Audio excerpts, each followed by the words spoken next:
Hey, I'm Brandy Lucas from Mane and Groom Salon in Cedar Hill, Texas, and I am about to show you how I take this short pixie that is very closely cut on the sides.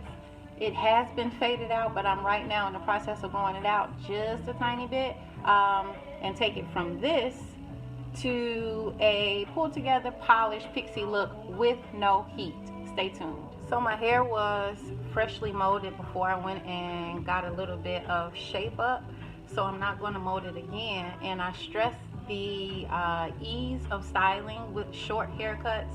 Every time you need to pull the look together, maybe you wake up and your scarf didn't stay on, or you may have worked out or something happened where your hair isn't all the way pulled together, you don't necessarily always have to start over with a fresh mold. You can just take a good quality styling foam, and when I say good quality, I mean that because you don't want to use something that causes your hair to flake and throw it on top of hair that hasn't been freshly shampooed. But with a good quality styling foam, you can take foam in your hands and apply it to the areas that you need to pull together, which generally is the sideburns and the sides.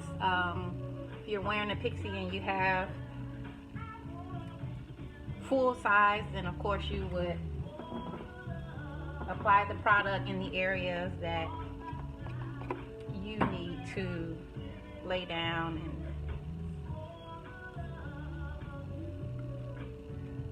I stress all the time that the key is the cut, and curling isn't always necessary. So I'm putting it on the exterior of my haircut.